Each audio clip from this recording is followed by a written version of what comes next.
Oi, pessoal. A gente já comentou esse pré-listening em sala de aula, mas a teacher vai deixar aqui em vídeo para vocês poderem estar conferindo as respostas de vocês e também conferindo a escrita, ok? Aqui nada mais tem, gente, do que a figura de um ciclo de água, né? Vocês já aprenderam isso. Em inglês há algumas palavras algumas denominações um pouco diferentes, mas nada que o texto que vem a seguir lá no listening não vai explicar e vocês vão entender perfeitamente, tá? Mas até pela própria figura, né? Então, eu tenho lá, eu vou começar com a precipitation, que nada mais é do que a precipitação, né? Precipitation, precipitação.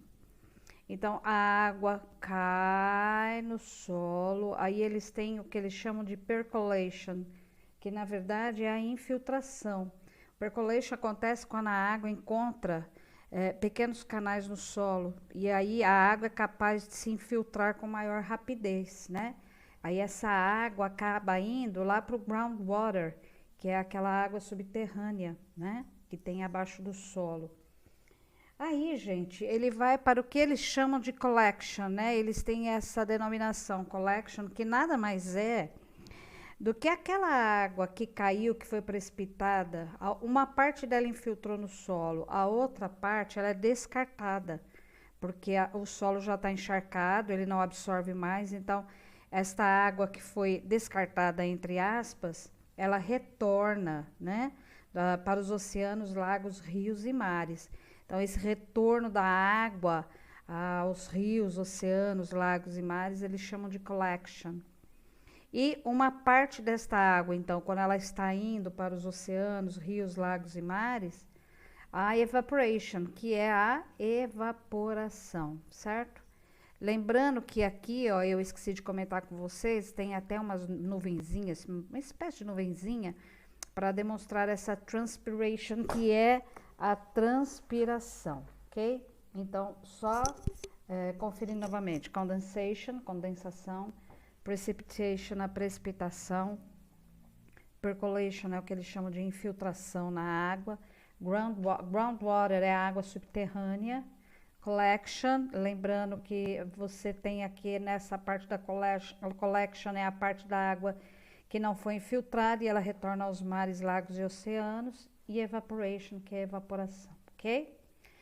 Você tem aqui também ainda as duas perguntas que a teacher comentou em sala de aula, e eu estou deixando agora aqui por escrito para você conferir no seu livro. What is it about? Do que se trata essa figura? A gente já acabou de falar, é sobre o ciclo da água. In English, it's about the water cycle. É sobre o ciclo da água. How many processes make up this natural phenomenon? Ele quer saber quantos processos formam este fenômeno natural. Então, aqui você tem simplesmente que copiar aquilo que nós vimos aqui. Então, condensation, precipitation, percolation, collection, evaporation e transpiration. É óbvio que aqui o groundwater não entra, né, gente? Porque é a água subterrânea, então ela não faz parte deste ciclo da água, ok? Esse listening, pessoal, óbvio, se você tiver o CD, você pode ir pelo CD, mas se não, você vem aqui comigo mesmo.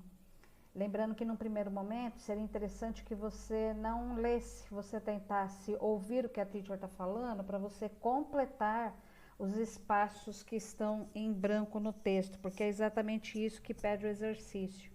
Listen and complete the spaces with the words that are missing in the text. Ouça e complete os espaços com as palavras que estão faltando no texto. A teacher vai ler o texto inteiro sem tradução. Eu vou ler só em English, para que você consiga captar o que está faltando, ok? Depois, no segundo momento, a teacher vem lendo novamente com a tradução, ok? Então, vamos lá. Can you guess... Perdão. Can you guess how old the water we drink every day is? The water on Earth has been around about as long as the Earth has. The Earth has a limited amount of water. That water keeps going around and around and around and around in what we call the water cycle. The cycle consists of four main parts. The sun heats up the water from oceans, lakes and rivers, and water changes into water vapor by the process of evaporation. Plants also lose water in the form of Plants also lose water in the form of water vapor from their leaves into the air by the process of transpiration. As the water vapor rises up into the air, it starts cooling down and forms tiny water droplets. These water droplets come together to form clouds. This process is called condensation. When the clouds start getting heavy and cannot hold the water droplets anymore, they fall back to the earth in form of rain, hail, or snow. This process is called precipitation. Some of the water that falls on the earth goes into the ground. This is called percolation. This water is available to us in the form of groundwater. The remaining water falls back into oceans, lakes, rivers, and seas. This process is called collection. Then the sun starts heating up this water once again. The circulation of water is called water cycle. Vamos de novo, tá bom, gente? Eu vou rapidamente só dar uma lida aqui, uma traduzida, para vocês entenderem que ele está falando aqui sobre o ciclo da água.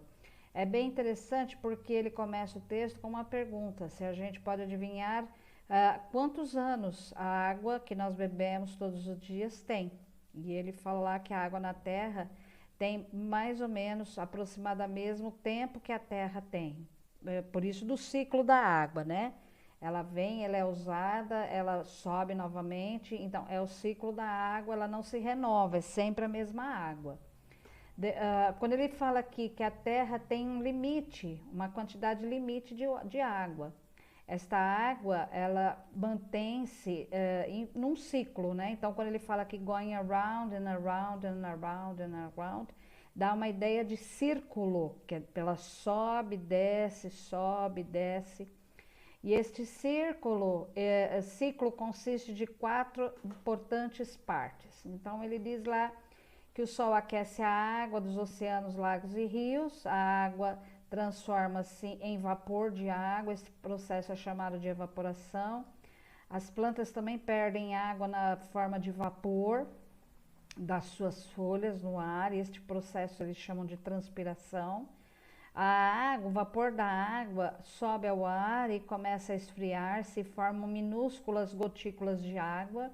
Estas gotículas de água juntam-se e formam as nuvens. Este processo é chamado de condensação. Quando as nuvens começam a ficar pesadas e não conseguem mais segurar as gotículas de água, elas caem na terra em forma de chuva, de garoa ou de neve. Este processo é chamado precipitação. Alguma parte da água cai na terra e vai diretamente para o solo. É chamado de percolation, que é aquilo que eu falei que é infiltração. A água está disponível para nós na forma da água subterrânea também. A água remanescente, quer dizer, a que sobra da queda de água, ela vai para os oceanos, lagos e rios e mares. Este processo é chamado de collection, que eu poderia traduzir, sei lá, como coleção. Então o Sol começa a aquecer a água mais uma vez, a circulação da água é chamada de ciclo da água.